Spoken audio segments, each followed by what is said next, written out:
The sun was sharp that afternoon at Fort Liberty, cutting through the humid air that always seemed to cling to North Carolina in late summer.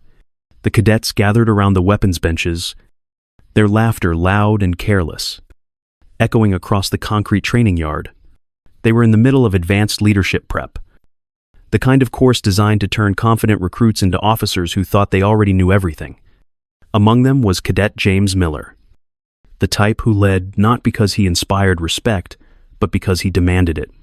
His voice carried across the field, full of pride and swagger, filling the space like he owned it. At the far end of the bench sat Specialist Anna Cole. She barely seemed to notice the noise around her. Her hands worked in calm rhythm, field stripping an M110A1 SDMR rifle with quiet precision. The rifle parts caught the light as she cleaned each piece with an oiled cloth, reassembling them in practiced order. Her movements were methodical and exact, the kind of motion that came from muscle memory built through repetition, not from reading manuals. A few of the cadets started to notice her, nudging each other with smirks. Miller leaned in, his tone mocking, asking if she even knew what she was holding. The laughter that followed was the sharp, careless kind that fills the silence of insecurity. Anna didn't respond. She didn't even look up. The only sound from her corner was the steady click of metal as the bolt carrier slid back into place, the rifle coming together like a well-timed machine. Sunlight flashed briefly across faint scars on her knuckles. And for the first time, the group fell quiet. Her silence made their words feel smaller, their confidence thinner. The tension in the air shifted, subtle but noticeable, like the moment before a storm when the wind stops moving. From the bleachers, Master Sergeant Thomas Thorne watched. His eyes followed the way she held the weapon, elbows close, body aligned with instinct rather than training manual. There was something in her bearing that didn't fit the patch on her uniform. The longer he studied her, the more the noise of the cadets faded behind the hum of his thoughts. A chill crept through him, a recognition born from years of experience.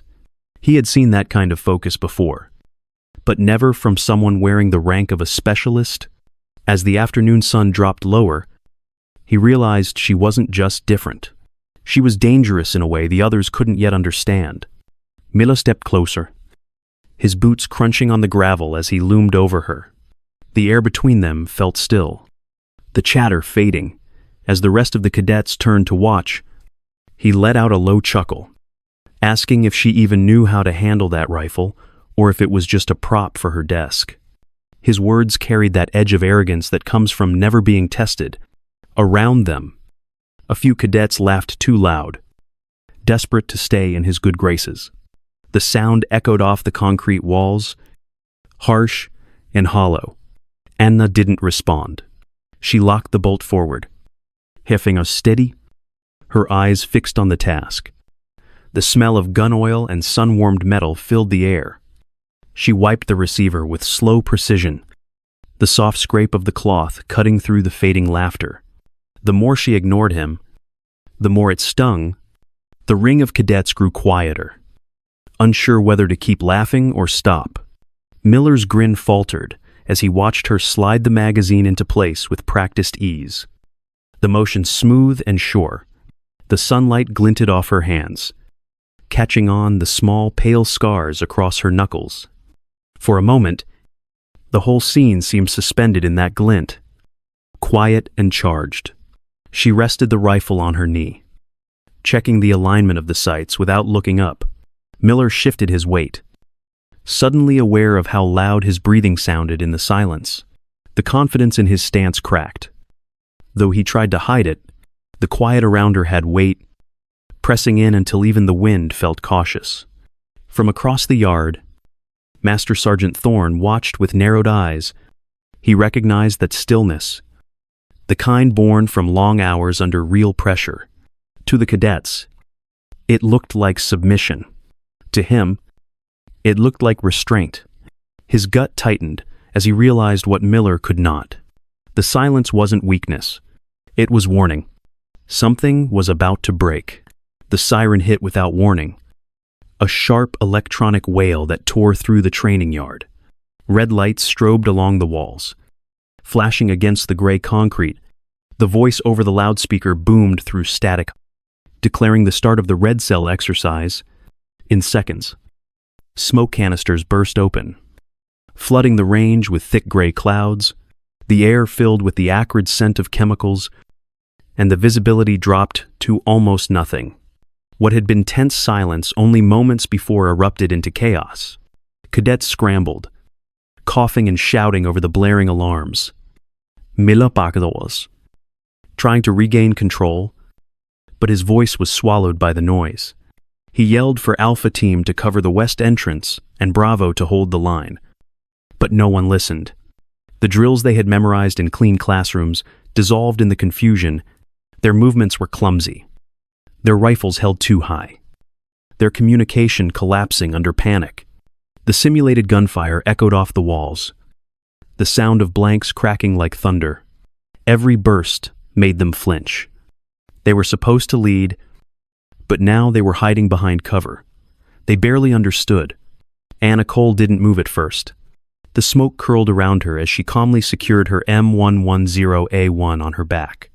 Her hand went to her hip, drawing the M17 pistol with a quick, precise motion. She performed a chamber check by touch, her fingers sliding over the slide and ejection port. The weapon was ready. She reached down, grabbed a rubber training knife from the ground, and tested its balance in her left hand. Her breathing stayed slow, even, steady. To her, the noise wasn't chaos. It was rhythm. She saw patterns in the confusion, recognized angles of movement, and mapped cover points in her mind. Through the control room monitors, what animation? Master Sergeant Thorne leaned forward. The other instructors were shouting about the cadets' mistakes, but he wasn't watching them. He was watching her. She moved through the fog, using perfect CQB technique, slicing the pie at corners, keeping her body close to the wall, minimizing her silhouette. She never hesitated, her steps measured and silent. When a red cell instructor burst through the smoke, charging toward her, she flowed into motion. A step to the side, an arm trap, a pivot of weight. She took him down in one controlled motion, disarming and neutralizing without unnecessary force. The smoke swirled again, revealing her still figure amid the blur of movement. A round hair. Cadets stumbled and shouted, but she stayed focused. A calm center in a storm of confusion. On the monitors, Thorne's jaw tightened. What he saw was not instinct or luck. It was training, the kind that came from somewhere far beyond this base, somewhere no ordinary specialist had ever been. The chaos thinned into uneasy silence, smoke curling along the floor like fog after a storm. From the far end of the training bay, a new figure emerged through the haze. Master Gunnery Sergeant Harris stepped into view, his heavy boots striking the concrete with a slow rhythm that carried authority. He was built like a wall, his face marked by years of deployments and scars earned the hard way. Every cadet on the range went still. They all knew him. He was the kind of instructor who enjoyed breaking overconfident recruits apart one mistake at a time. His eyes locked on Anna Cole. She stood near a pillar, weapon lowered, frame small against the cavernous bay. To him, she looked like an easy finish to the exercise, a simple target to crush for morale. He rolled his shoulders, drew his rubber training knife from his belt, and started forward with that heavy, deliberate stride of a Marine who had done this 1,000 times before. The smoke shifted behind him as he broke into a sprint. The sound of his boots pounding against the floor cut through the low hum of the alarms. Anna didn't move. Her gaze stayed fixed on him, her posture relaxed but ready. When he closed the last few feet, she stepped into the attack. The motion was small and efficient. She slid just inside the arc of his swing, trapping his knife arm at the elbow and turning her hip. Using his forward momentum, she shifted her weight and redirected the force. Before he could react, her right hand came up in a precise strike to the side of his neck. A brachial plexus stun delivered with surgical control. The impact was clean and short.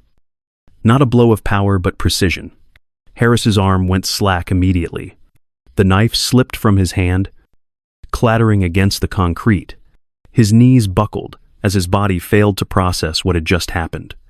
He wasn't unconscious, but the shock radiated through his shoulder. His breathing stuttered, his body no longer obeying command. Anna let go and stepped back, lowering her weapon, her face calm and unreadable. Around them, the entire room froze. The cadets stared in disbelief, their bravado evaporating into stunned silence. Even the instructors, who had seen every kind of chaos, paused, unsure of what to say. In the control room, Thorn leaned closer to the monitor, his expression unreadable. The image of Harris on the ground filled the screen, his massive frame dwarfed by the quiet figure standing over him. Thorn exhaled slowly, his voice barely audible. That is no ordinary specialist. The alarms finally stopped, leaving a ringing silence that felt louder than the noise before it. Smoke drifted across the floor in slow waves, curling around the feet of stunned cadets and instructors frozen in disbelief. Harris was still on his knees, one hand gripping the floor for balance, his breath uneven. The acrid air hung heavy, mixed with the metallic tang of sweat and the faint scent of gunpowder from the blanks fired minutes earlier. For the first time since the chaos began, no one moved. Every eye turned toward the sound of footsteps echoing from the steel staircase of the observation deck. Each step was deliberate, measured, heavy with authority. The figure descending was still half obscured by shadow until the overhead lights caught the stars on his uniform collar. Gasps rippled through the room. The man everyone knew as Master Sergeant Thorn now wore the full dress of a 4-star general. It was General Marcus Thorn, commander of U.S. Special Operations Command, the highest-ranking officer most of them would ever see in person. The realization hit like a wave. He had been among them all along, disguised, watching. The general's boots clicked against the concrete as he walked past the line of motionless cadets. He did not raise his voice. He didn't need to. His silence carried more weight than any command. He stopped by Harris, who struggled to stand but froze when Thorn gave a subtle glance. Without a word, the general moved past him and came to stand before Anna Cole. She stood at parade rest, rifle slung across her back, eyes calm and steady. The general's voice, when it came, was low, but filled the room. He told the cadets they had failed not in tactics or accuracy, but in judgment. He said arrogance was more dangerous than any enemy, that underestimating a comrade was how wars were lost. His words cut through the air, each one landing like a hammer blow. He turned his gaze toward Miller, who stood pale and rigid among his classmates. Thorn spoke of assumptions, of how the military could not afford leaders who judged worth by size, rank, or gender.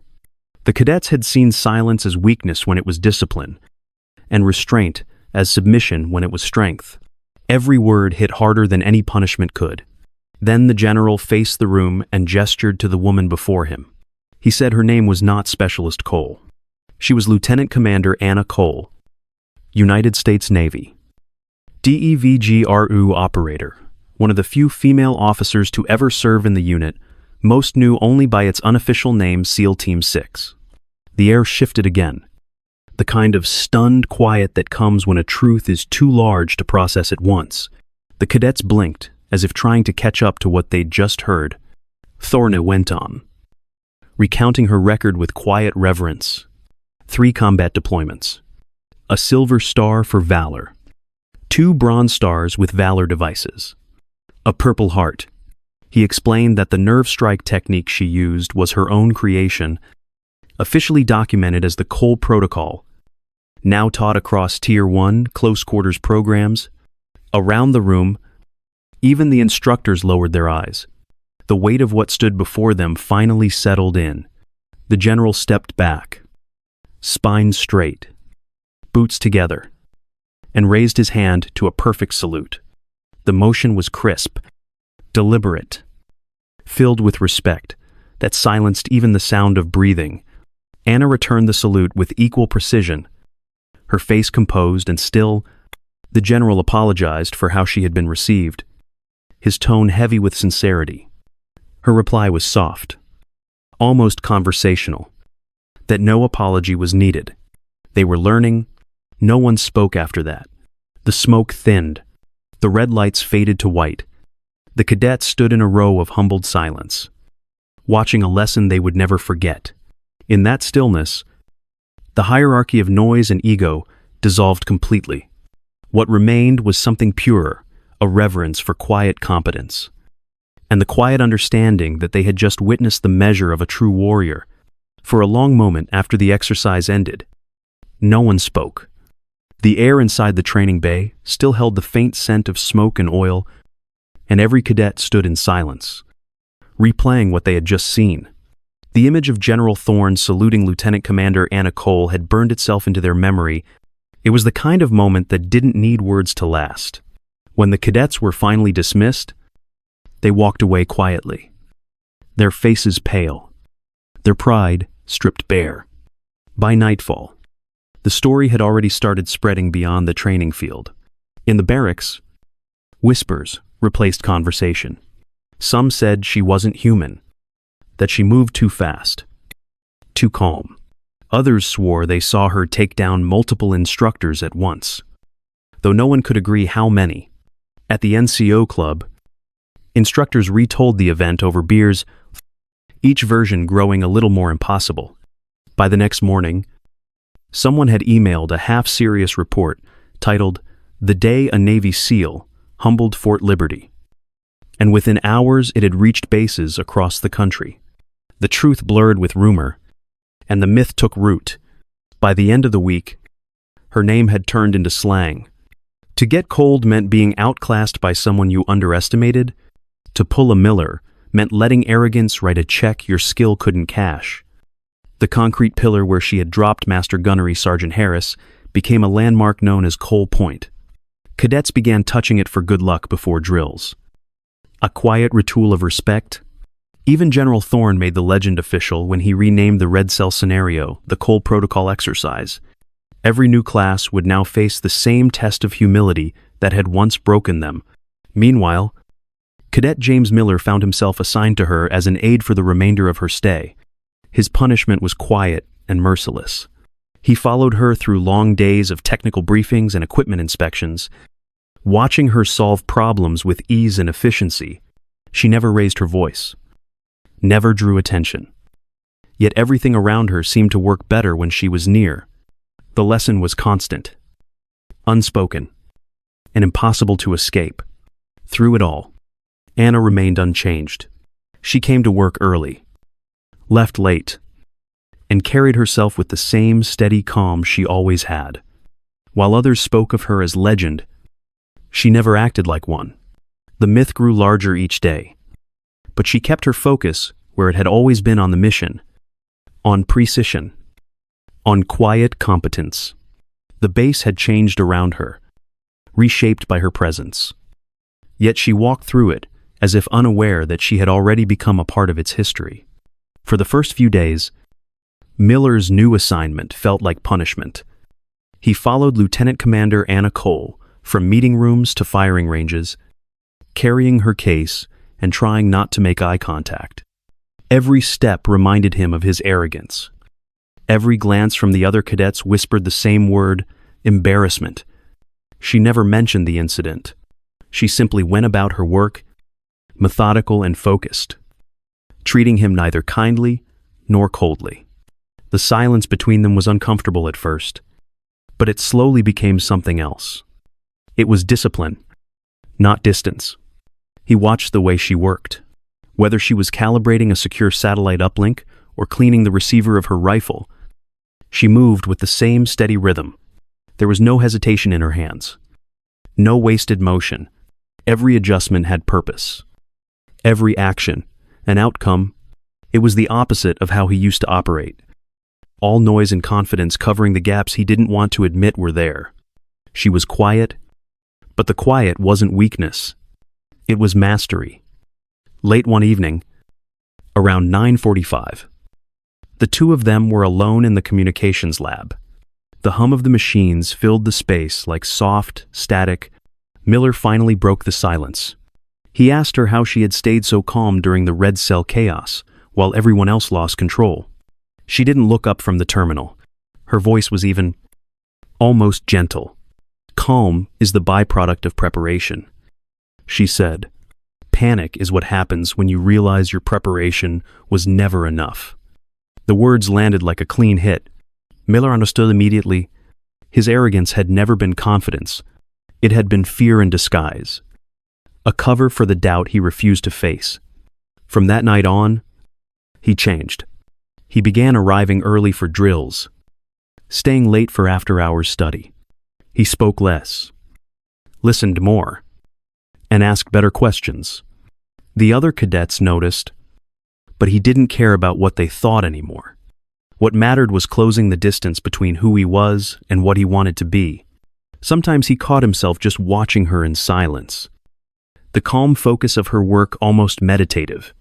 He realized true leadership wasn't loud or performative. It was quiet, deliberate, and earned one task at a time. The kind of strength that didn't need to announce itself. The kind of strength that stayed calm when everything else fell apart. A year after the Red Cell event, Fort Liberty felt different. The air around the training fields carried a quieter kind of energy. The shouting had softened, replaced by the rhythm of boots moving in sync, by the hum of discipline and respect. Cadets who once competed for attention now competed for precision. The arrogance that used to hang over the yard like heat had cooled into something steadier, something better. The transformation wasn't loud, but it was everywhere. The change began with the instructors. They stopped rewarding noise and started rewarding results. They valued execution over ego, composure over bravado. During drills, instead of yelling, they spoke low and clear, guiding rather than intimidating. The cadets mirrored them. When one stumbled on the obstacle course, another reached back without hesitation. On the firing line, they coached one another quietly instead of mocking missed shots.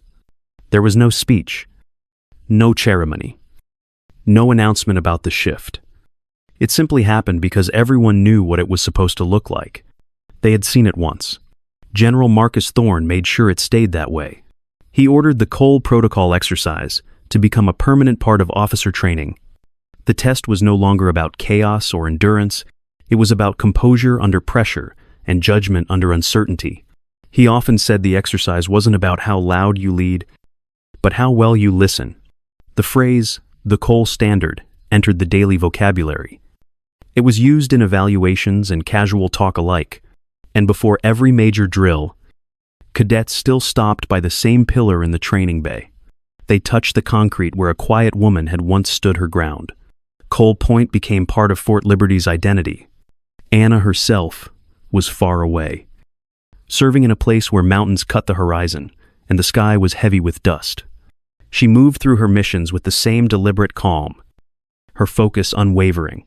Back home, Miller carried her lessons forward. He now mentored new recruits, his voice measured, his leadership quiet but certain. He taught them to prepare, to breathe, to control what they could. Fort Liberty was still a place of warriors, but the noise had faded, replaced by purpose.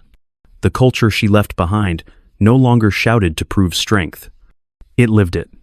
The air was thick with dust and the distant rumble of artillery. In the middle of it all, Lieutenant Commander Anna Cole knelt beside a wounded soldier, her hands steady as she worked to stop the bleeding. The small field tent shook with the percussion of nearby impacts, but she didn't flinch. Her eyes stayed focused, her voice calm, guiding a medic beside her.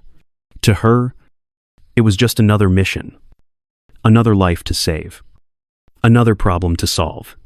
The legend of Fort Liberty had never crossed her mind. She carried no pride for it. Only the quiet certainty that doing her job well was its own reward. Half a world away, At Fort Liberty, the wind swept across the training yard, rattling the flagpoles.